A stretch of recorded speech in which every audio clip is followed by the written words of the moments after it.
Meu nome é Anabela Sereno, Anabela Sereno. Hoje é março, dia 19 de 1997. Estou entrevistando a senhora Miriam Strigovska. A entrevista está sendo realizada em São Paulo, Brasil, e será gravada em português.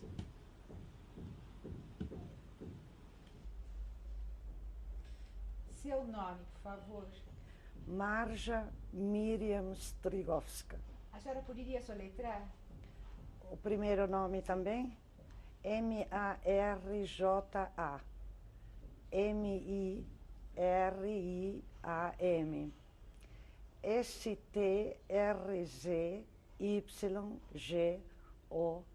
Stryzywska. Dona Miriam, por favor, a data de nascimento 20 de outubro de 1924. e a cidade e o país onde a senhora nasceu. Na Polônia, em Varsóvia. O nome do seu pai, Mayer Eibeshitz.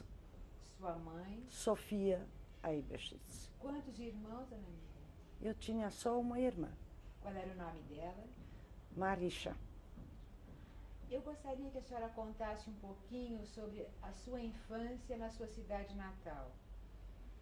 Bom, eu nasci numa família de classe média, frequentava a escola estadual e nós éramos bastante religiosos, mas não sendo fanáticos ortodoxos.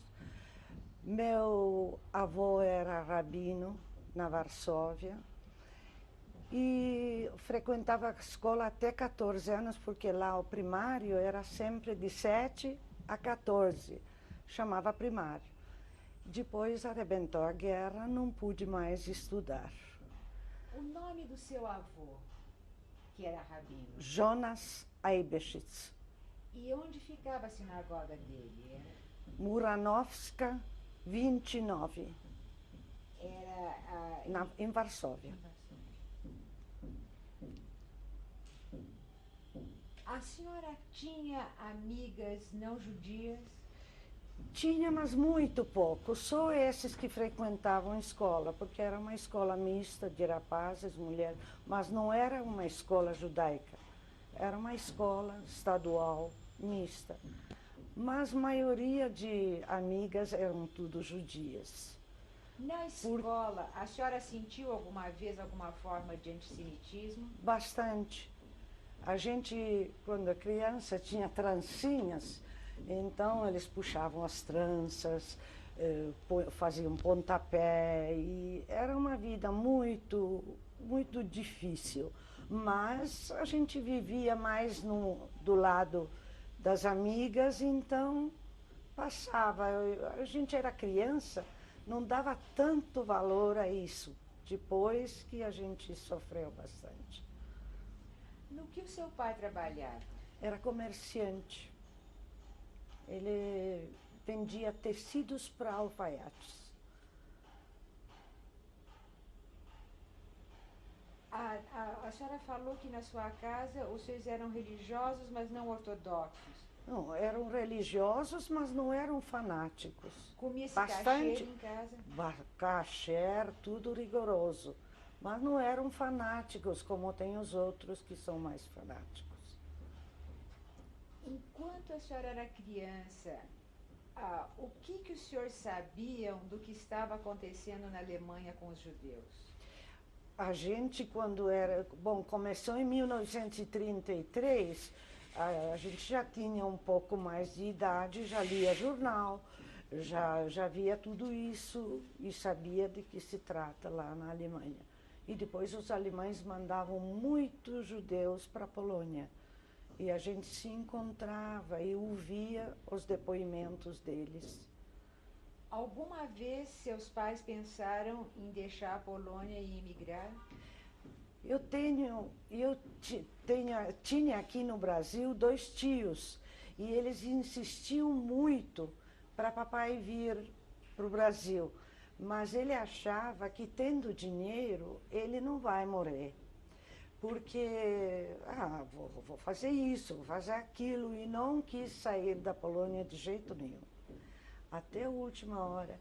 E ele foi o único, infelizmente, que faleceu. Ele pensou que não vão matar todo mundo, não é possível. Então, ele foi o único que faleceu na guerra. O que a senhora lembra do começo da guerra? De quando os alemães entraram na Polônia? Bom, primeiro foi o bombardeio, muito forte. As casas desabaram, incêndios muito fortes. E o que eu lembro, quando eles entraram, aí logo a gente viu a grande desgraça. A senhora podia explicar isso? Sim, porque eles começaram logo nos primeiros, logo no começo, começaram com perseguição, começaram a falar que vai fechar o gueto, que a gente ainda não sabia como é que vai ser. E tinha muitas, eu não sei como se diz, eles pegavam rapazes e moças para trabalhar. Nos primeiros tempos a gente não sabia para onde foram essa gente, mas depois soubemos que eles foram para Treblinka e nunca mais voltaram. Isso foi o começo. Depois fecharam o gueto. Nesse começo, antes de fechar o gueto, a senhora lembra-se das primeiras medidas discriminatórias contra os judeus, além de tirarem rapazes e moças? Tinham medidas especiais contra os judeus? Tomadas... A gente não podia frequentar escolas, não tinha mais aulas, a gente morava e vivia assim sem nenhum objetivo. E pegavam gente para varrer as ruas, fizeram bastante fábricas onde trabalhavam gente grande, fizeram uniformes, trabalhavam nas coisas assim. E foram as primeiras medidas que eu me lembro. E como se comportou o povo polonês frente a essas medidas contra os judeus? Eles já se comportavam desde 1935, eles já se comportavam mal. Eu acho que tinha tempo que eles eram piores que os alemães. Eles eram muito racistas. E eles ficaram bastante felizes com esse acontecimento. Isto é minha opinião. Como foi o dia do fechamento do gueto? Simplesmente estavam construindo um muro em volta do gueto, estabeleceram que tantas e tantas ruas vão ficar fechadas e todo mundo tinha que entrar no gueto. Agora, eu não quero falar que todo mundo dos poloneses era ruim, porque tinha gente muito boa que escondia os judeus do lado ariano, mas a gente fala da maioria, né? A senhora conheceu alguém nessas circunstâncias? Alguém que ajudou a senhora? A mim, não. Mas a minha irmã e meu cunhado, sim. Como foi a vida dentro do gueto? Como era a vida dentro do gueto? Muito tumultuada, muito... Bom, morria gente de fome. A gente via esqueletos andando na rua porque não tinha comida. Tinha um fato que eu uma vez fui na farmácia e lá a gente comprava pasta de dente em pó. Antigamente usava-se pasta de dente em pó. E eu saí da farmácia com um pacotinho. Quando eu estava andando na rua, um menino arrancou o pacotinho e pôs na boca. Ele pensou talvez que era um pão, alguma coisa, e se sujou todinho de pasta de dente. São coisas que a gente se lembra. Eu tinha 14 anos, era criança, Mas eu também dei depoimento sobre o gueto. Aí eu expliquei mais detalhadamente. A vida não era boa, não se podia trabalhar. E quem tinha algum dinheiro de antes achava ainda comida, porque eles traziam algumas comidas e podia comprar. Mas quem não tinha dinheiro vivia muito mal. E qual era a situação dos seus pais? Como? Qual era a situação dos seus pais? Eles tinham possibilidade de comprar? Eles tinham um pouco de possibilidade. Eles tinham dinheiro, um pouco de dinheiro. Nós não éramos ricos, mas estávamos bem de vida. Como classe média, estávamos bem de vida. Então a gente se virava desse jeito. E o seu pai continuou a trabalhar dentro do gueto? Depois de fechado o gueto, ele continuou trabalhando? Sim, ele continuou trabalhando porque ainda tinha lojas, algumas tinha, e ele ainda vendia os tecidos dele. Só que ele já tinha que fazer sozinho, engomava os tecidos sozinho em casa para poder vender, porque não tinha mais essas fábricas que faziam isso antes. E assim ele se virava. A senhora morou em que lugar dentro do gueto? No mesmo apartamento onde estava antes? Não. No gueto, no começo, eu morava na Nisca 39. Depois foi bombardeado aquela casa, então nós fomos para outro lugar, Zamenhof 27. Quem mais morava com a senhora? Eu, minha mãe e meu pai. Que a minha irmã já tinha saído do gueto para se esconder nos papéis arianos. Ela conseguiu ficar fora? Fora do gueto. O que a senhora lembra do levante do gueto? Lembro bastante coisas. O levante do gueto foi muito, muito triste. Foi em 43, na Páscoa, que tiraram nós de casas e começou o levante do gueto. Aí nós fomos num esconderijo, que a gente fugia. Nós fomos num esconderijo onde tinha 150 pessoas e era atrás de uma padaria e lá nós estávamos escondidos. Parecia que esse bunker vai durar muito e a gente vai sobreviver. Dentro do bunker tinha uma senhora jovem, casal jovem, que tinha uma criança pequena. Ela começou a chorar muito, a criança, e os homens do bunker falaram, se ela não sair, os alemães vão nos achar e nós não podemos 150 pessoas por causa de uma criança. Ela não hesitou muito. Ela matou a criança pondo o travesseiro na boca dele até sufocá-lo. Isso mostra que a gente não pode responsabilizar ninguém por nada, porque ninguém sabe o que a pessoa pensa. Ela talvez pensou, eu vou sobreviver, vou ter outros filhos. E ficamos lá, escondidos, não me lembro se um mês, cada dia parecia um ano, um pouco de tempo, até que foi um jovem, judeu também, que pensou que com essa denúncia do nosso bunker, ele vai sobreviver. E ele denunciou. Entraram os alemães, tiraram-nos de lá, e aí fomos selecionados homens, mulheres separados, e fomos nos vagões para o campo de concentração.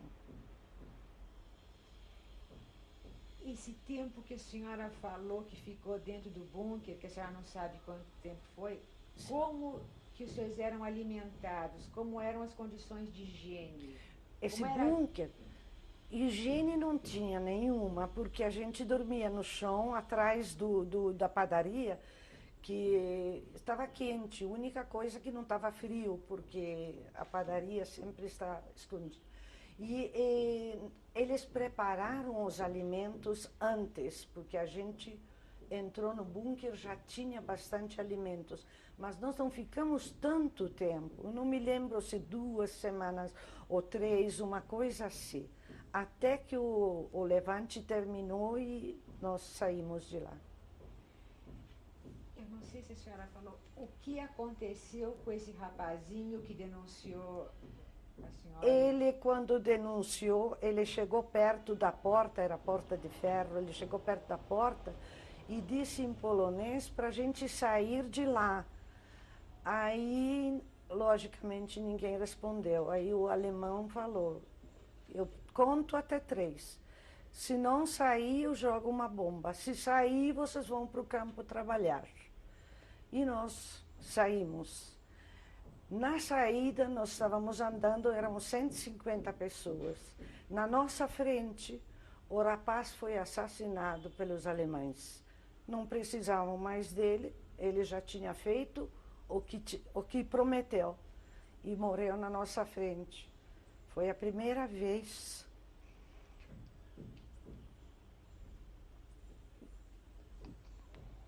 que eu não senti pena de ninguém. Foi muito bem feito, porque ele sacrificou 150 pessoas à toa. Pode ser que a gente ia mesmo sair de lá, mas pelo menos não pela denúncia de um judeu.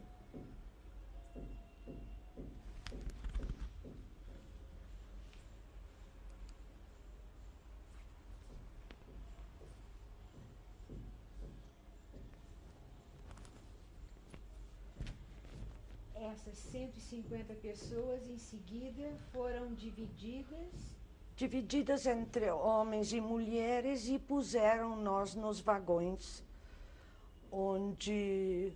desculpe, lá não foi seleção. Fomos junto com o papai, todo mundo, nos vagões para... Isso chamava Umschlagplatz. E fomos lá para os vagões onde levaram nós para o Majdanek. E Majdanek, que tinha a seleção à direita, à esquerda, os velhos, os moços, homens e mulheres separadas. Até Majdanek, a senhora permaneceu junto com seu pai e sua mãe? E com a minha mãe. Foi no campo antes de entrar, no Majdanek não. Isso foi antes de entrar no Majdanek. Aí o papai disse para nós, quando nos separaram, se alguém de nós sobreviver, a gente se encontra no Brasil. Porque ele tinha 2 irmãos aqui. E isso foram as últimas palavras que eu ouvi do meu pai. E por isso eu não queria, depois da guerra, voltar a ir para lugar nenhum. A minha meta pós-guerra era o Brasil. E lá nós nos despedimos, e eu me lembro que papai tinha 100.000 zlotys consigo, dinheiro. Ele rasgou em pedacinhos e enterrou na terra, para não entregar para os alemães. Isso foi a última lembrança que eu tenho do papai. A mamãe foi junto comigo, eles foram separados, os homens, porque no campo só tinha ou homens ou mulheres. E eu fui junto com a minha mãe. O que a senhora lembra do campo de Majdanek? Era um campo de trânsito, então nós lá não trabalhávamos. Nós estávamos esperando até eles depois selecionaram o pessoal que vai para que campo e assim. Quer dizer que lá eu estava 2 meses sem fazer nada, sem nenhum trabalho, sem nada, porque lá nós não trabalhávamos. Sempre junto com a sua mãe? Sempre junto com minha mãe. Mais alguém da família, alguma tia, prima? Não, só a senhora e sua mãe sempre juntos? Junto estava a irmã do meu cunhado, uma menina 2 anos mais nova que eu. Ela estava sempre junto, porque os pais do meu cunhado morreram no tempo do incêndio do levante do gueto. E ela ficou com nós. E ela foi junto com nós para o campo de concentração. A senhora disse que foi a última vez que a senhora viu e conversou com seu pai. Qual foi o destino dele? Ele teve o mesmo destino porque ele foi também para Auschwitz depois. Isso eu soube de umas pessoas, porque eu não tinha mais visto ele. Mas alguém me disse que ele estava também em Auschwitz, no campo dos homens. E ele foi morto em Auschwitz? Não. Quando tiraram-nos do Auschwitz, porque os russos estavam chegando perto do campo, eles tiraram-nos para a Alemanha. Aí eu soube que quando ele foi com trem, ele foi de trem e o trem foi bombardeado. E aí ele ficou ferido na perna e para eles não convinha levar gente ferida. Então eles mataram o pessoal que estava ferido e fizeram uma vala em Flossenburg, uma vala de 72 pessoas. Mas isso eu só soube depois da guerra. E a senhora estava voltando a Majdanek, a senhora ficou lá 2 meses com a sua mãe? Mais ou menos 2 meses. E depois para onde? Depois fomos para Ravensbrück, onde também não chegamos a trabalhar. Lá eu fiquei só 15 dias, e aí depois eles selecionaram e fomos para Auschwitz-Birkenau. Aí começou o trabalho e tudo mais. O que a senhora lembra da sua chegada a Auschwitz? O que eu me lembro que tatuaram meu braço, cortaram o cabelo, entramos no banho e depois deram para nós a roupa e dividiram entre blocos. Eu fui para bloco 25, onde tinha uma blockälteste, também mulher do campo, era tcheca, mas diziam que era o pior bloco que existe. Por quê? Porque ela era muito ruim. Ela era ruim demais. Mas eu e a minha mãe entramos no campo de concentração como 2 irmãs, porque falaram que às vezes eles separam mãe da filha só por vingança, por maldade. Então eu fui como 2 irmãs. Mas quando nós entramos no bloco, eu sem querer falei para ela, mãe, aí a nossa blockälteste, a Etushka, começou a chorar, porque ela tinha perdido a mãe dela no campo. A sorte foi muito grande para mim e para minha mãe, porque essa Etushka cuidou da minha mãe igualzinha como se ela cuidasse da mãe dela. E nós tivemos muita sorte por causa disso. O que ela fazia de especial para sua mãe? Ela não deixou ela ir trabalhar fora. A mamãe ficou como empregada porque ela tinha que arrumar as camas, porque a gente saía às 5 horas da manhã para contagem fora. E então tinha 4, 5 pessoas, porque os blocos eram grandes, eram de 800, 900 pessoas. E ela era arrumadeira lá dentro. A Etushka não deixou a mamãe sair para fora do trabalho. E, ao mesmo tempo que ela era tão boa com a sua mãe, a senhora disse que ela era muito cruel com as outras prisioneiras. Muito cruel. É difícil de imaginar como uma pessoa pode mudar para uma e para as outras ficaram. Ela era muito ruim. Tem alguma coisa que a senhora lembra, algum comportamento dela? Lembro porque alguém uma vez falou para ela alguma coisa que ela não gostou. Ela ficou pisando no pé da moça até a moça caiu e teve um ataque. Ela morreu por causa da maldade dela.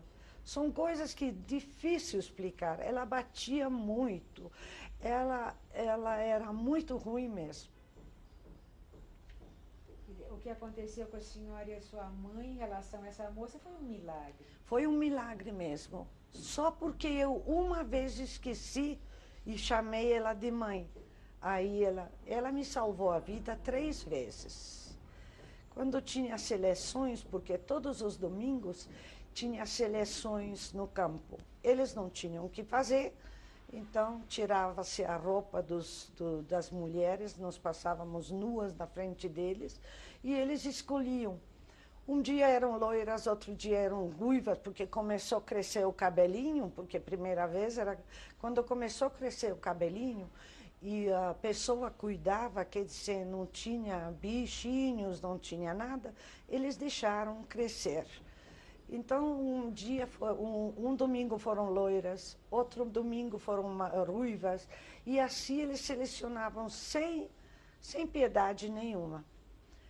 E eu tinha, na época, estava doente e tinha um tifo. E a Etushka me mandou para o hospital, lá cuidaram de mim, porque tinha uma enfermagem. Mas eu não sei qual é o jeito, e tinha uma vez uma seleção que se andava nua e mostrava a língua para fora. O que eles viam nessa língua, eu não sei o que eles procuraram. Só sei que meu número foi chamada para o caminhão. E a minha mãe sabia que o caminhão vai direto para o crematório.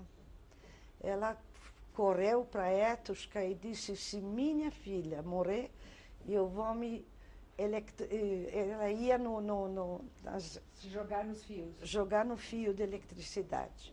A Etushka, como era, apesar dela era bloco LTST, ela também era judia, mas ela tinha muito para falar com os alemães.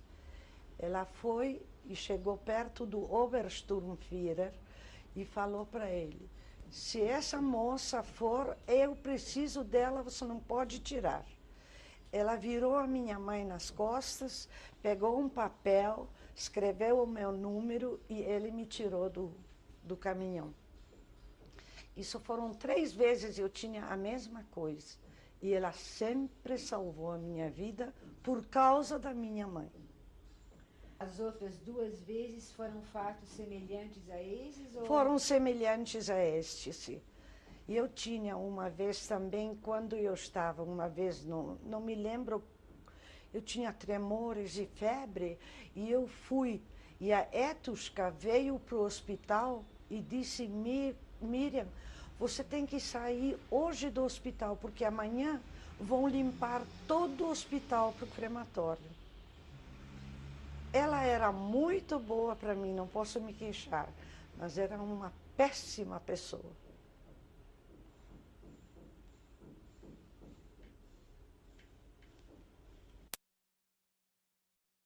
Número 2. Dona Miriam, a senhora estava contando sobre as 3 vezes que a Etrushka lhe salvou. Sim. A segunda vez como foi? Foi justamente naquela vez que eu estava no hospital e ela me tirou do hospital porque ela sabia que dia seguinte todo o hospital vai ser evacuado para o crematório. E ela soube disso, ela veio correndo e me tirou lá um dia antes, justamente para eu não ir com transporte, porque lá do hospital já seria muito mais difícil ela me salvar. Então ela me salvou. E isso realmente aconteceu? No dia seguinte Mataram todo o hospital. Quer dizer, todo o hospital foi para o crematório. Porque eles não tinham remédios tanto para se preocupar com tudo isso. Então, eles, de vez em quando, eles tiravam do hospital o pessoal e ia para o crematório. O crematório estava muito perto de nossos blocos, eram uns 10 metros de distância que a gente via tudo. Essa mocinha que a senhora falou que foi com a senhora para o campo, essa parente sua, 2 anos mais moça, ela conseguiu se salvar? Infelizmente não, porque ela ficou doente, ela não estava junto no mesmo bloco que nós, ela estava num bloco diferente e ela ficou doente, ela não pôde mais andar e ela, infelizmente, mataram ela. Esse tempo que a senhora ficou no hospital, antes da Etrusca tirar a senhora, que tipo de tratamento médico lhe davam? Eram mais enfermeiras, próprias moças do campo, quem conhecia a enfermagem, e elas que davam alguns remédios para nós. E tinha um médico que vinha uma vez por semana ou 2 vezes por semana para ver como é que estão os doentes. Mas quem estava no hospital era sempre sujeito a morrer dia seguinte. A senhora tem o seu número tatuado no braço? Tem. Qual era o seu número? 47.715. O número da minha mãe era 47.714. Ela foi sempre na minha frente porque ela tinha medo que dói, então ela queria saber primeiro como é que é. Mas a tatuagem foi feita logo no começo, quando nós entramos para o campo de concentração. Antes do banho, eles já tatuavam todo mundo. Que tipo de trabalho a senhora fez dentro do campo? No começo, o primeiro, eu trabalhava no Bekleidungskammer. Isso era uma segregação de roupas que nós tirávamos e nós tínhamos que selecionar sapatos, blusas, tudo isso separado. Isso foi um trabalho muito bom para mim. Não era difícil, era dentro do campo. Mas justamente lá eu fiquei doente e eu fui para o hospital aquela ocasião. Aí quando eu faltei lá no trabalho, quando voltei, a Capo me mandou embora, porque sem justificação. Eu tinha me justificado por uma moça e falei para ela avisar a Capo que eu estou doente e não posso ir. Mas a moça acho que esqueceu e não justificou a minha falta. Então eu fui trabalhar no Weberei. A Weberei, eu trabalhei lá quase o tempo todo até o fim. E lá nós estávamos fazendo tiras para os navios, a gente tecia tecelagem, uma tecelagem de fios que servia para âncora, aqueles compridos fios, e lá nós trabalhávamos.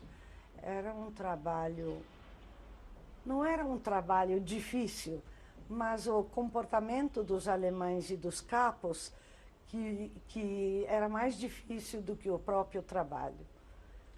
Como era esse comportamento?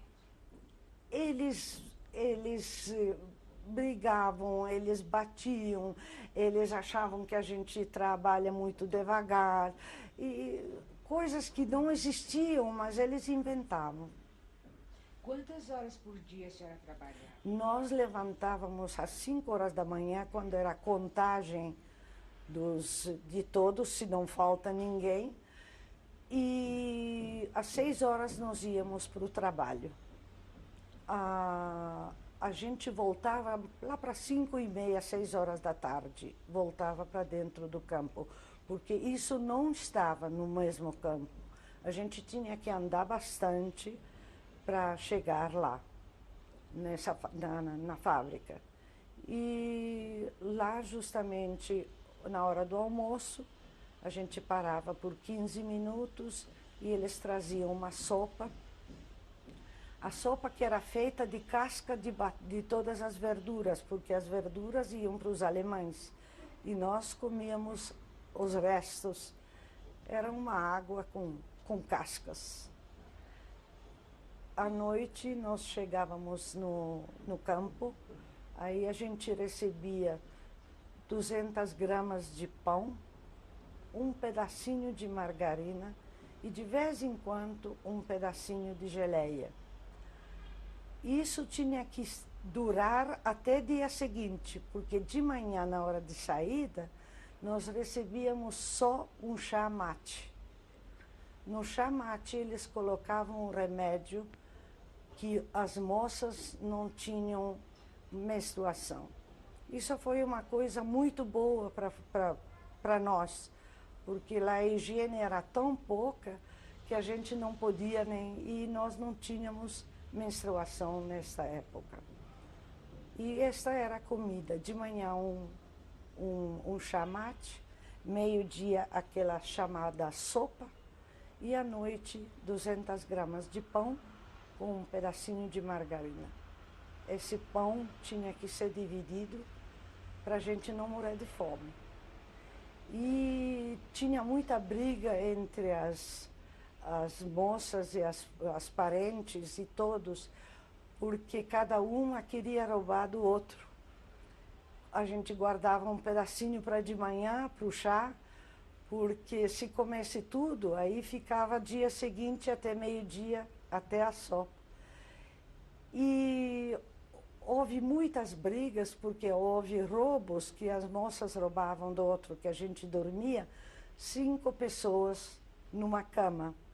Foram camas assim embutidas, de murro, e a gente vivia, guardava embaixo do cobertor, guardava o pão, mas tinha muita gente que roubava uma da outra. Eu me lembro uma ocasião e eu briguei com minha mãe. Aí todo mundo disse que, porque como é que você briga com ela sempre? Porque eu queria que ela que ela comesse um pedaço do meu pão e ela queria que eu comesse o pão dela. E isso foram nossas brigas, porque eu pensei que eu, como criança, como jovem, preciso talvez menos do que ela. Mas assim foi a vida lá.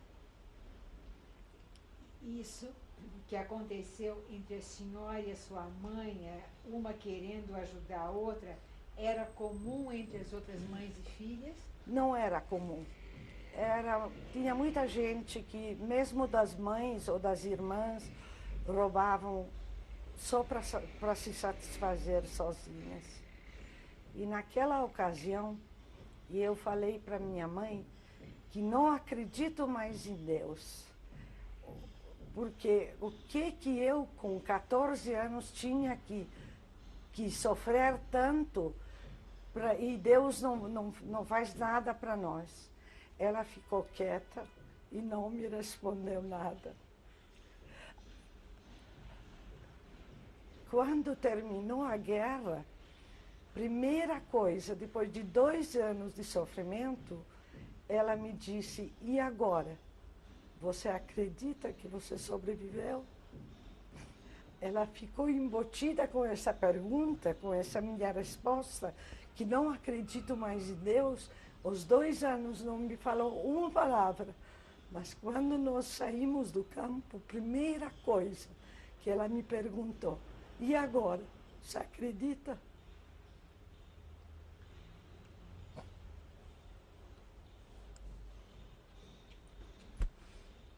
A senhora lembra mais ou menos quantos quilos a senhora pesava quando acabou a guerra? Lembro direto, 25 quilos ao sair do campo de concentração. Eu era um esqueleto puro. A mamãe era sempre gordinha e ela pesava 45 quilos quando nós saímos do campo. E eu estava com 25 quilos. Era tudo cheio de feridas, ainda tem sinais de feridas de pus. Mas sobrevivi. Quando a senhora saiu de Auschwitz? Eu saí de Auschwitz dia 15 de janeiro, em 1945, e quando os russos chegavam mais perto da Polônia, e eles evacuaram o nosso campo Auschwitz para dentro da Alemanha. Mas eu tenho um episódio muito bonito para contar do Weberei, onde eu trabalhei, que estava lá um capo polonês e ele estava fazendo um martelinho, que depois a senhora vai mostrar o martelinho, e ele disse: vocês judias não vão sair nunca daqui. Ele estava no campo de concentração porque era ladrão. Porque nós tínhamos, no número, nosso era com estrela na roupa. Os ladrões tinham um triângulo verde. As prostitutas alemãs tinham um triângulo preto. E os políticos tinham um triângulo vermelho. Ele era verde, então ele era ladrão e por isso que ele estava lá. Ele fez esse martelinho e eu pedi para ele me dar. Ele disse: Miriam, para que você precisa desse martelinho? Tira da sua cabeça com esse martelinho que você vai sobreviver. Falei: tá bom. Já que você diz que eu não vou sobreviver, me dá esse martelinho para eu martelar na minha cabeça. Esse martelinho está comigo há 50 e tantos anos. No bloco 25, onde a senhora estava, Sim. Eram só prisioneiras judias ou essas outras qualificações que a senhora deu, prostitutas, Não, ladrões? só não. Os blocos eram divididos. Elas, as alemães presas, os ladrões, eles tinham outros blocos. Nossos blocos eram só de judeus, só de campo de concentração, só de judeus.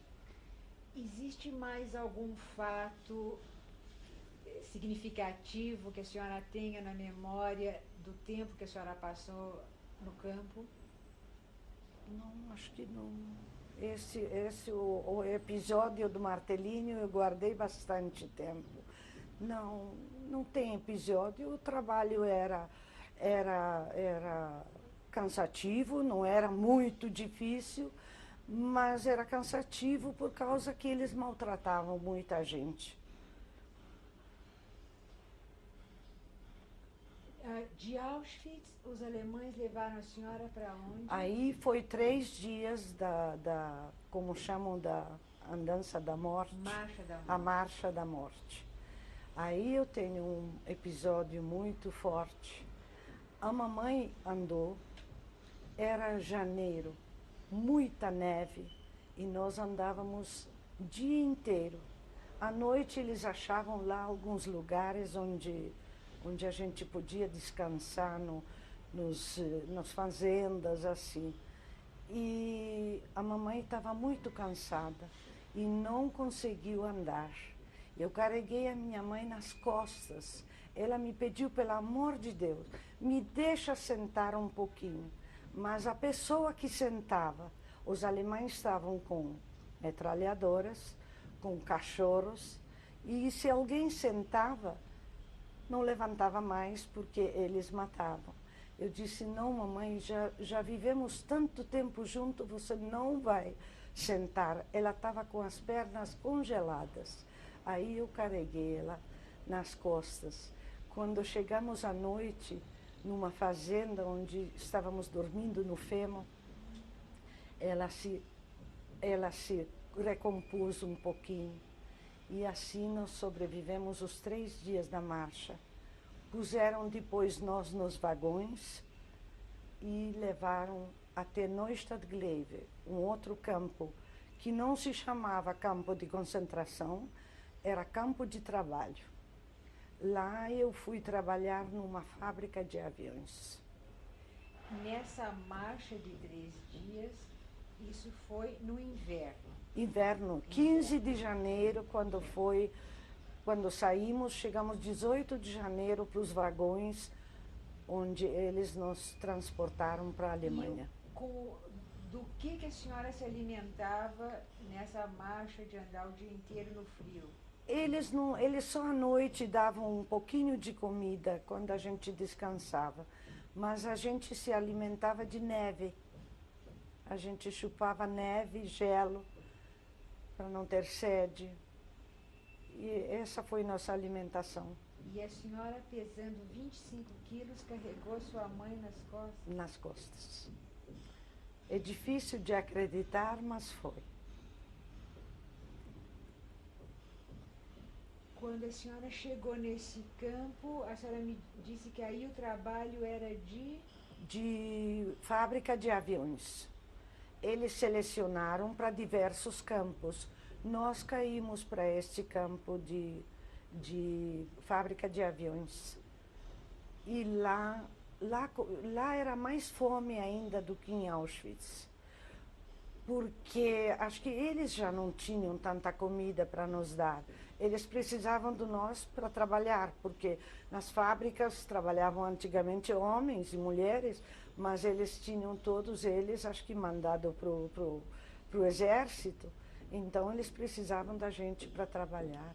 Nós trabalhávamos lá e naquela época, no Auschwitz, eles deram um pão de 800 gramas para 4 pessoas. Lá, por maldade, eles deram o mesmo pão, mas para dividir em 10 pessoas. Já imagina? E não, eles não dividiram. Nós tínhamos que dividir sozinhos.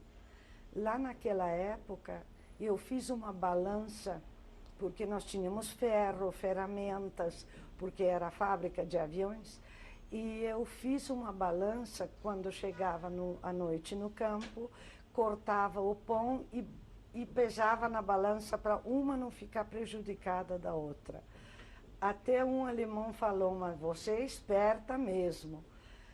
E lá também eu fiz um grampo, que depois vamos mostrar, porque já tinha cabelinho, bastante cabelinho, como meu cabelo não estava sujo, e eu já tinha bastante cabelo, mas caía nos olhos. Então eu fiz um grampinho de arame para segurar o meu cabelinho, e esse grampo está comigo também, guardado no cofre da minha irmã, que era a única lembrança que eu dei para ela. A senhora estava nesse campo no dia da libertação? Sim. Nós ficamos lá de janeiro até dia 2 de maio, onde nós fomos libertados. Mas tem um bonito episódio, porque todo dia a gente levantava, como eu contei, e contavam as pessoas e tudo. Quando faltava uma pessoa que queria fugir alguma coisa, eu me lembro que nós ficamos uma vez 24 horas de joelhos por castigo que alguém fugiu. Nós não sabíamos quem era, e era uma moça que tinha fugido do campo, e nós ficamos de castigo 24 horas de joelhos no frio para castigar, para nos fazer a mesma coisa que ela fez. Essa moça foi achada depois de uns 2 meses, foi achada e enforcada na nossa frente. Era uma belga. Inclusive ela tem um monumento na Bélgica, tem um monumento dela. A senhora lembra o nome? Não, esqueci o nome dela. E nós estávamos lá então trabalhando, e quando foi dia 1º de maio, não chamaram nós para sair. A gente estranhou muito, porque todo dia, 5 horas, tinha aquele apelo, aquele sinal que tínhamos que sair. Nós não sabíamos por que nos chamaram, não chamaram. Então, a gente ficou dentro, não podia se sair do bloco. Cada bloco estava isolado e não se podia sair. Não sabíamos de que se trata. Aí, depois, a bloca LTC de lá já não era Etushka, já era outra, e ela saiu para saber de que se trata. E ela disse que podia se sair, que não tem nada, que os alemães não estavam lá. E num banco tinha um alemão, todo ele bêbado. Ele estava sentado lá Aí nós chegamos perto, perguntamos por que a gente não foi trabalhar hoje. Ele disse, e bêbado como ele estava, a gente não acreditou o que ele vai dizer, mas ele disse que está chegando o fim e que por esses dias vocês vão ser libertadas porque os alemães estão perdendo a guerra. Ele era um soldado? Não? Soldado, vestido com uniforme e tudo, bêbado. Aí a gente não acreditou, é lógico. Aí ele falou, sim, vocês podem acreditar, eu não estou falando porque estou bêbado. Estou bêbado porque eu sei que nós perdemos a guerra. Isso foi dia 1º de maio. Quando foi dia 2 de maio, nós estávamos outra vez fechadas, sem saber de nada, o que se trata. Já era meio-dia, a comida não chegou. Aí, outra vez, saiu a Blockhelteste, aquela que tinha direito de sair. E quando ela saiu, todos os fios de eletricidade estavam cortados, os portões abertos, e não tinha nem sinal do alemão. Quem cortou os fios? Eles mesmos, antes de sair. Eles cortaram os fios. Deve ser, porque ninguém de nós tinha ferramentas para cortar os fios. Eles desligaram toda a eletricidade, cortaram os fios e sumiram. Aí é difícil de explicar o que aconteceu naquela hora. A gente não sabia o que pensar, ou a gente não sabia o que fazer, a gente tinha medo de sair e tudo, mas estava tudo vazio. Aí a primeira coisa que nós fomos é no depósito de comida. Aí nós vimos, tinha um depósito enorme de comida da Cruz Vermelha, mas tinha comida acho que para anos que eles não deram para nós. Eles usavam acho que sozinho.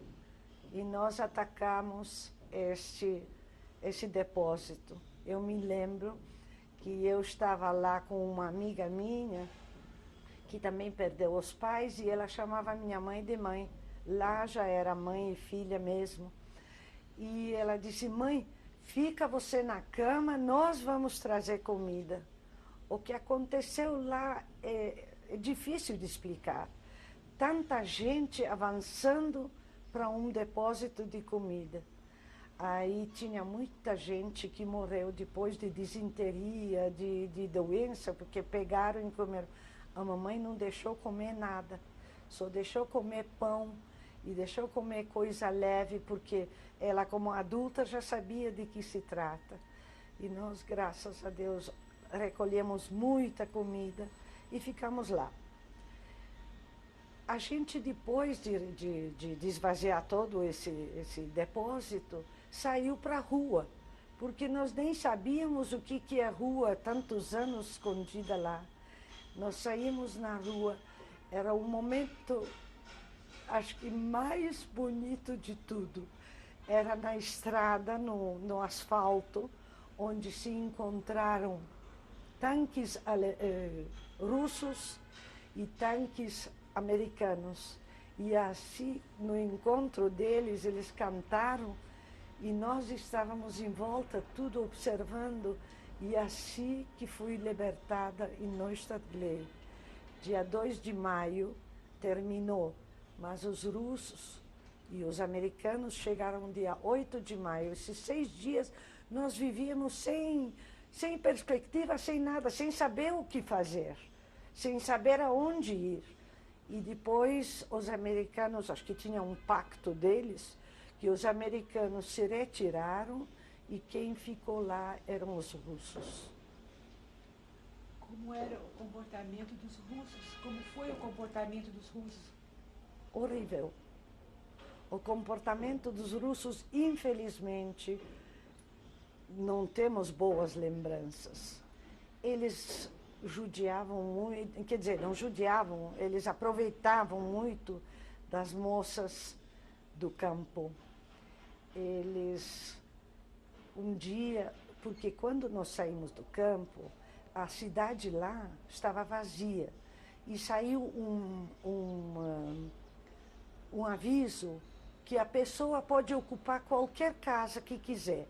Lá eram casas baixinhas, pequenas. Eu, minha mãe e aquela minha amiga que encontra-se agora no Canadá, ela está viva também. Qual é o nome dela? Alina. Ela chamava Bezerra antes de casar. Agora ela chama Halina Greenholz. Ela trocou o nome para Greenwood por causa do inglês. E nós ocupamos uma casa. E os russos estavam lá indo de casa em casa e estavam gostando das meninas. E eles eram já soldados que estavam muito tempo na guerra e estavam precisando de mulher. E então eles aproveitavam das meninas.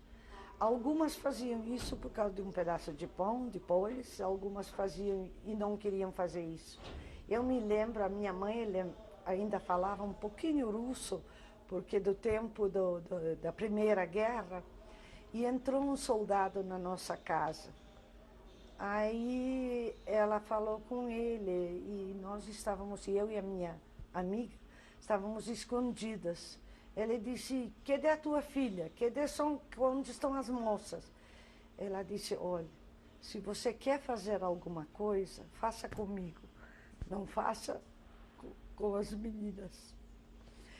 E eu me lembro que em casa, lá onde nós ocupamos, era todo mobiliado e tudo, porque os alemães fugiram, deixando tudo. Tinha uma linda boneca. Aí a mamãe disse, olha, pega essa boneca, você leva para a Rússia, você mostra, deixa as minhas filhas em paz, porque ela chamava outra também de filha, deixa a filha em paz. Eu não sei o que deu, a minha sorte, ou a sorte da mamãe, ele ficou o melhor amigo de casa. Ele trazia comida e não fez nada com ele, trazia comida, ele adorou minha mãe. Minha mãe era muito boa. Ela era expansiva, ela contava, ela era muito alegre. Então, ele era o melhor amigo que a gente tinha depois lá na Rússia. Mas nós resolvemos sair do lado russo. Então, a minha amiga, essa Halina, ela foi que disse, mãe, eu vou sair, vou viajar, vou de cidade em cidade, vou saber onde tem alguma coisa onde a gente pode ir.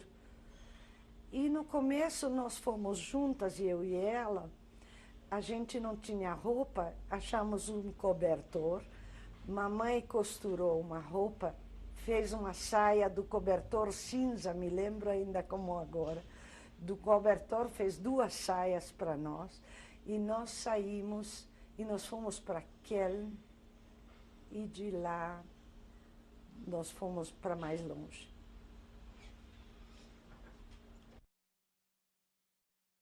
Fita número 3. Dona Miriam, a senhora estava contando que a senhora e a sua amiga saíram e a sua mãe fez saias. As 2 saias dos cobertores, e nós saímos com roupa comum, a gente não sabia para onde ir, não sabia nada.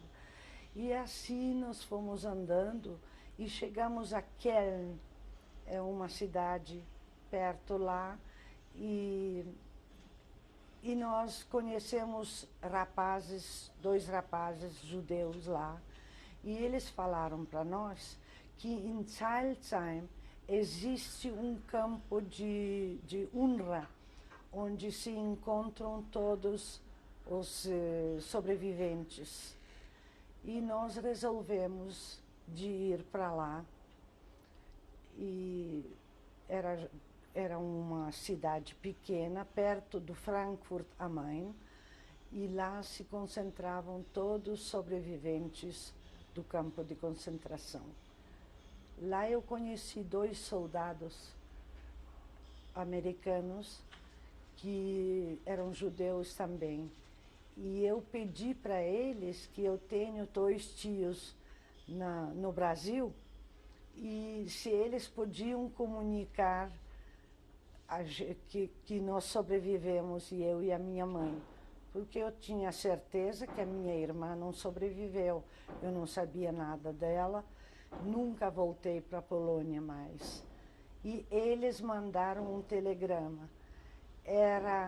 Eu nem me lembrava do endereço, só lembrava do nome, sabia do nome dos meus tios, e eles mandaram um telegrama para o Brasil, para o Joint, para a Organização Judia, e lá acharam os meus tios.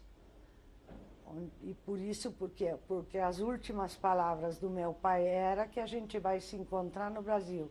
Então a minha etapa era essa. A senhora sabia em que cidade que eles estavam? E eu sabia São Paulo, mas eu não sabia o nome, o número da rua. E foi um lapso de memória quando eu estava contando para ele o que aconteceu e que eu tenho 2 tios. Na hora me lembrei que era a rua José Paulino, 455. Ele mandou um telegrama e os meus tios receberam esse telegrama. E foram esses tios que mandaram carta de chamada? Eles mandaram carta de chamada, mas na época no Brasil não podia entrar judeus. Então não adiantava nada e nós fomos lá pedir para o consulado brasileiro na França. Porque de lá, depois do campo, nós fomos para a França por causa dos papéis que os titios mandaram. Mas ficamos presos em Paris porque não podia entrar judeus. Na fronteira? Não, em Paris mesmo ficamos, porque não podia entrar judeus. Então a UNRWA e o Joint deram para nós comida, deram hotel, e nós lá esperávamos até o Brasil vai poder entrar no Brasil. Antes da senhora prosseguir, eu gostaria de saber se a senhora soube o que aconteceu com a Etrushka. Sim, a Etrushka foi julgada pelos russos, porque quando eles entraram, eles perguntaram para nós se nós sabemos de alguém que fazia mal e tudo, fora dos alemães, porque os alemães, eles sabiam que todos fizeram mal. Então, uma de moça amiga daquela moça que ela maltratou e ela morreu, ela fez um depoimento no KGB, não sei se no KGB ou em outro lugar. Ela fez o depoimento e eles mandaram depois várias testemunhas ir falar. E eu fui, mas eu disse toda a verdade, que eu só sobrevivi por causa dela, que para mim ela era mais do que nem sei explicar. Um anjo da guarda. Mais ou menos um anjo da guarda. Mas que ela era ruim, eu dei o depoimento, que todas as coisas que outra moça falou era verdade. Mas que eu não posso dizer nada ruim dela, porque para mim ela foi muito boa. Mas não sei se felizmente ou infelizmente ela foi morta pelos russos, justamente porque ela fazia muita maldade, porque tinha muito mais contra do que a favor. A favor eu era única. E contra tinha muita gente. Aonde a senhora conheceu seu marido? Em Psalzheim. Eu trabalhei lá na UNRWA, na polícia do campo, porque também era um campo e tinha barracos lá e tudo, mas eles também deixaram nós morar em casas que a gente escolhesse, porque o alemão tinha que sair para nós entrar. Eu morava em Psalzheim, na rua Pfaffenwiese 49, e nós ocupávamos lá a casa. E eu conheci meu marido porque eu trabalhava lá, registrava todos que entravam nesse campo, e ele também trabalhava lá. Lá nos conhecemos. O nome dele? Henrique Strigowski. Ele também era um sobrevivente? Sobrevivente de muitos campos. O último campo dele era Buchenwald. Ele sobreviveu porque ele era escrivão do campo, ele era guarda-livro e ele fazia lá os livros para eles. Qual é o trabalho que a senhora teve nesse campo, nesse último que a senhora estava? A senhora falou que a senhora trabalhava na polícia do... Sim, porque eles tinham bureau, É um tipo de escrevente. tipo de escrevente para registrar todas as que sobreviveram e queriam morar nesse campo. Aí eu fazia as fichas.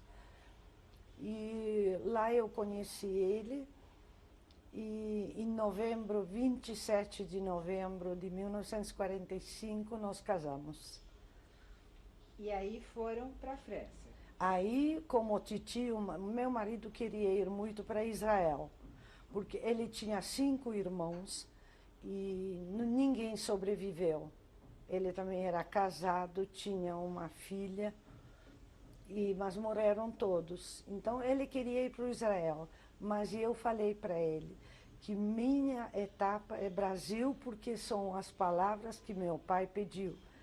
E então ele consentiu. E como o titio mandou os papéis, nós fomos até Paris. De lá nós íamos seguir. Mas infelizmente o Brasil não deixou entrar naquela época e nós moramos até fevereiro de 47. Morávamos de 46 a 47, 6 meses. Eu morei em Paris. Eles deram para nós comida e tudo o joint e a honra. E nós morávamos lá esperando o que vai acontecer.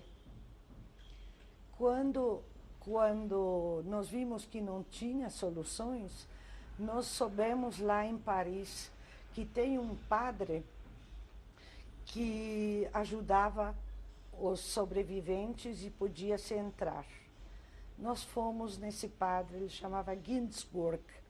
Ele era um judeu convertido.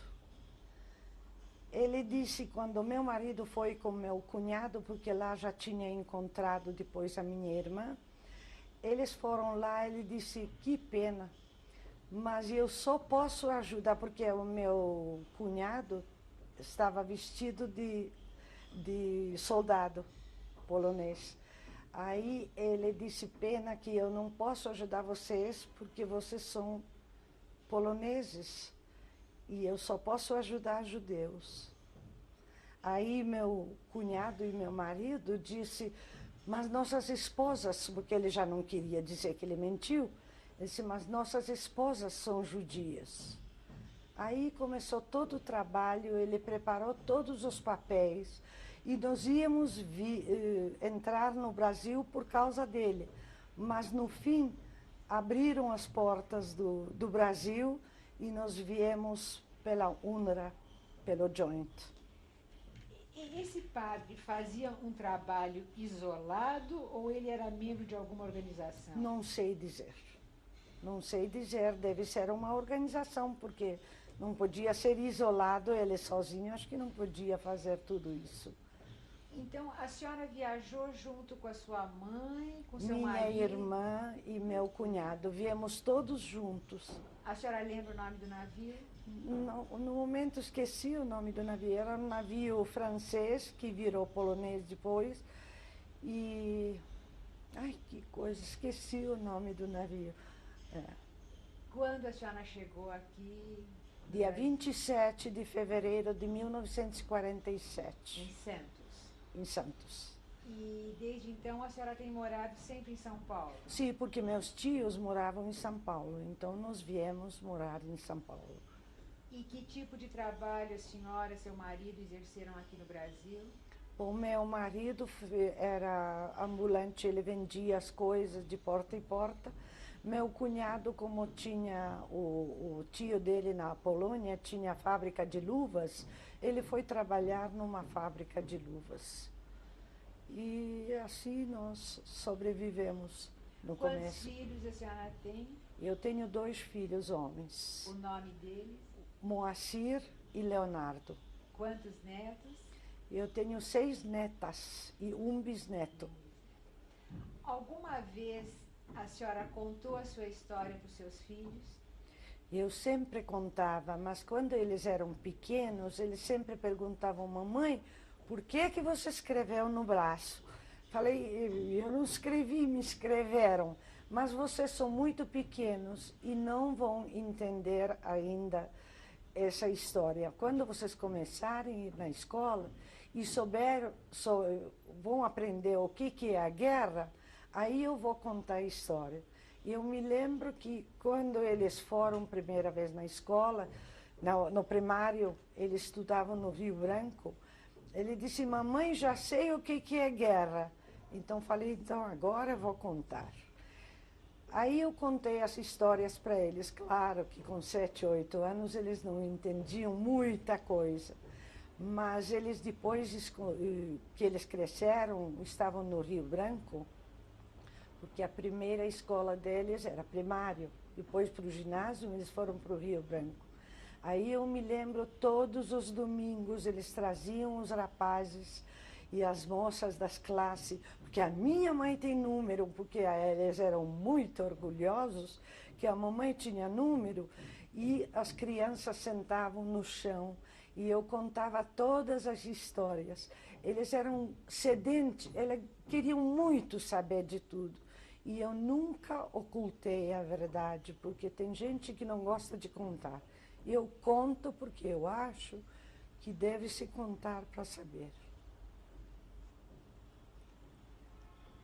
Esses anos que a senhora passou no gueto, nos campos, esses anos passados no Holocausto, marcaram a sua vida posterior? Se marcaram?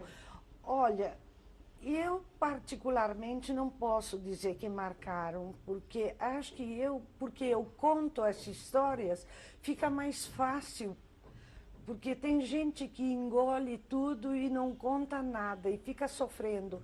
E eu gosto de contar, acho que por isso não ficou nenhuma sequela. Pelo menos eu acho que estou lúcida. Agora, só queria voltar a Psalzheim para contar a história, porque quando nós morávamos, quando eu trabalhava na polícia, como eu não podia ficar em casa, veio uma senhora sempre ajudar na limpeza, lavava roupa, era uma senhora já de idade.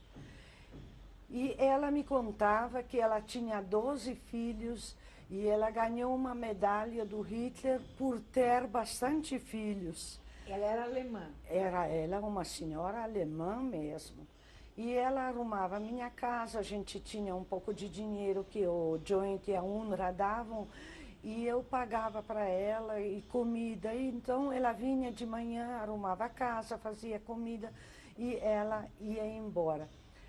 Então ela me contou que ela ganhou uma suástica do Hitler por ter 12 filhos homens. Uma medalha? Uma medalha. Essa medalha está comigo, que depois, se a senhora quiser, eu mostro. Ela deu a medalha para a senhora? Ela deu a medalha para mim. E eu perguntei, por que a senhora está dando a medalha para mim? Ela disse, porque eu quero esquecer o que aconteceu no tempo da guerra, tudo isso. Ela perdeu vários filhos na guerra e ela ficou sozinha.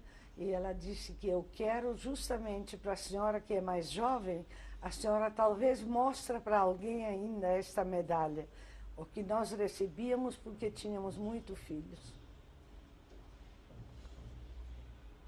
Miriam, para finalizar essa entrevista tão bonita que a senhora nos concedeu, eu gostaria que a senhora mandasse uma mensagem para a humanidade em geral e para o judeu, para a juventude judia em particular.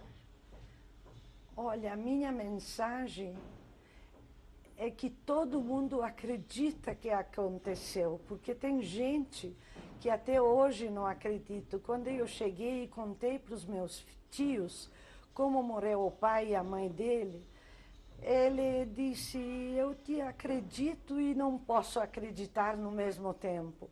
Então eu quero a mensagem que todo mundo acredita o que aconteceu, Porque tem gente que solta ainda livros hoje e diz que é tudo mentira. Não era mentira, era pura verdade. E para a juventude se concentrar nisto e para saber que se acontecer Deus livre outra vez, para eles saber se defender. E para finalizar, uma última perguntinha. A senhora agora acredita em Deus? Oh, sim, acredito. Eu me lembro que quando primeiro meu filho nasceu, como eu sou de uma família religiosa, quando meu filho primeiro nasceu, eu falei para meu marido, não vou fazer circuncisão. Não quero, porque isso é a primeira coisa que eles ficam olhando. Apesar que aqui no Brasil tem muitos brasileiros também que são circuncisados. Mas quando ele nasceu, e eu falei, eu vou dar o nome do meu pai, que era tão religioso, não vou fazer circuncisão. Aí mudei completamente o meu pensamento, porque eu vi que Deus existe, e porque eu sobrevivi. Então, já é diferente. Não sou religiosa, mas sou bastante crente em Deus. Muito, muito obrigada. Obrigada.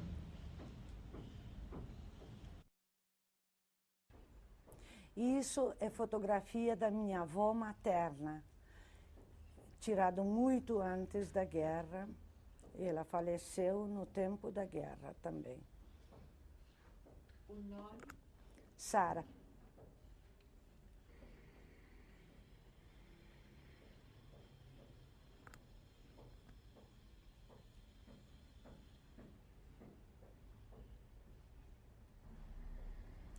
Isso é retrato do meu pai, uma cópia que nós tínhamos aqui com meus tios.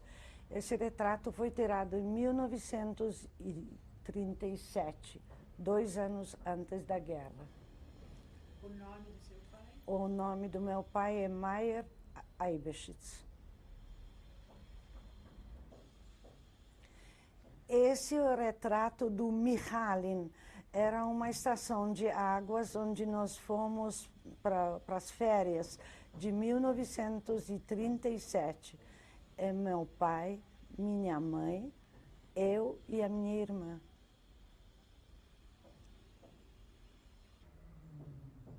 Este é o famoso martelinho, aquele que em Auschwitz, no Weberei, o capo me falou, e você não vai sobreviver mesmo, bate na tua cabeça para você saber que você não vai sobreviver. Aí eu disse para ele, já que você acha que não vou sobreviver, me empresta martelinho, você não vai fazer nada com ele e eu vou morrer com ele. Mas sobrevivi com ele e tenho ele 50 e tantos anos guardado.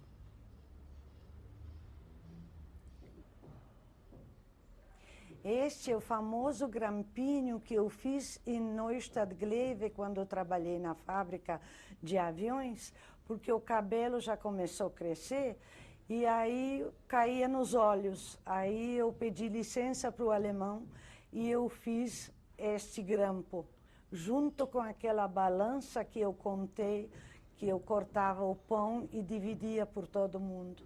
Essa também é lembrança que está guardada no cofre.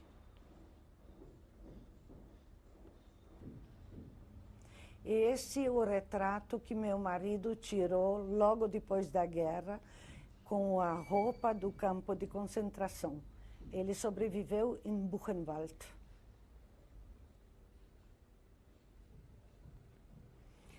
Este é o crematório onde eles queimavam todas as pessoas vivas ou mortas.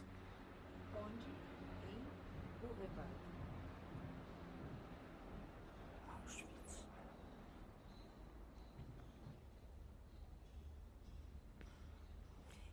Este é um homem enforcado, perto dele tem o alemão que enforcou. Não se sabe porque esse retrato foi tirado justamente dos filmes dos alemães. Então não se sabe por quê, mas ele foi enforcado. Esses são pessoas que foram já gasificadas, não sei como se diz, já morreram com gás, na câmara de gás, e agora estavam esperando no caminhão para queimar no crematório. São ossadas humanas. Ossadas. Buchenwald não tinha crematório. Aqui são sacos com crianças pequenas. Para não fazer barulho, eles colocavam nos sacos para jogar depois para o crematório.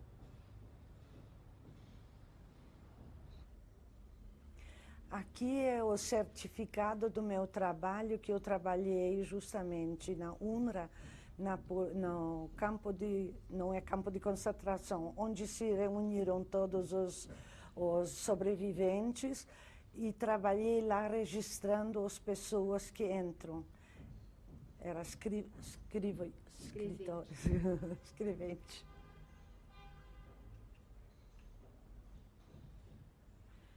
Isso é certificado do casamento, onde eu casei com meu marido, dia 27 de novembro de 1945.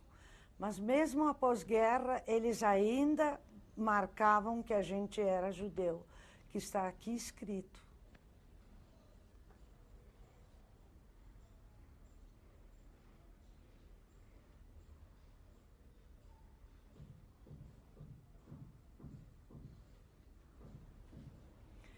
Esse é o mesmo documento do meu casamento, que foi mostrado em alemão. Como eu fui para Paris, eles precisavam de documentação e foi traduzido para o francês.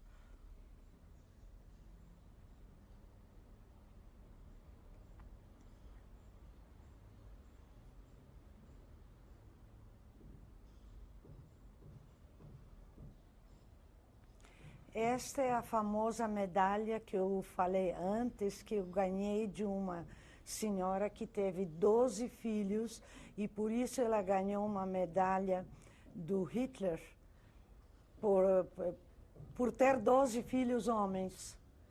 E ela, depois da guerra, como eu já expliquei, não queria ficar com ela, porque ela achava uma vergonha toda essa guerra que passou, e ela me deu de lembrança. Ela recebeu essa medalha em dezembro de 1938 e está assinada por Adolf Hitler.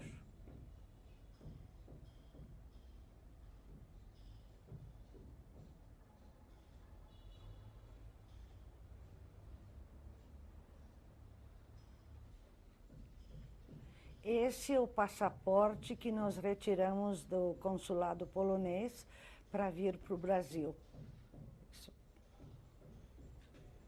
Isso foi retirado em 1946.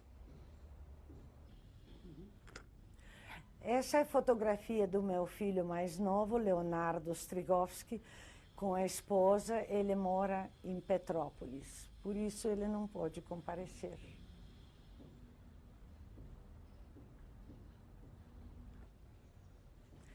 Esse é o meu filho mais velho, Moacir, que está levando a filha dele para o altar.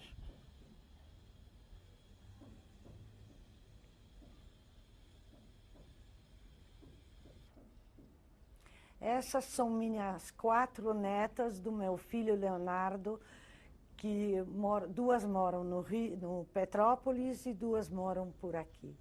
É uma fotografia meio espatifalhada, mas não tenho melhor.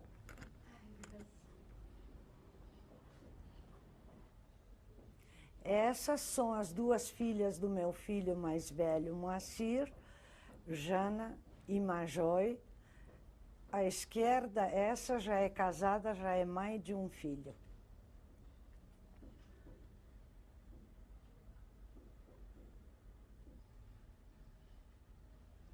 Esse é meu bisneto, primeiro homem que nasceu na minha família, mas ele é um encanto. O nome dele é Felipe Kaufmann.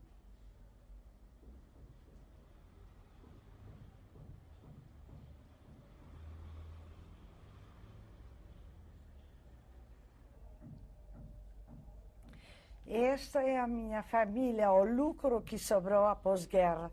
É meu filho mais velho, o Moacir, o Leonardo está ausente, isso é a Jana, a filha do Moacir, e aqui está Carolina e Tatiana. Está faltando ainda a Sofia, que está longe, e a Juliana. Estão faltando as esposas. A esposa dele, infelizmente, não chegou ainda. E esta é minha família de agora.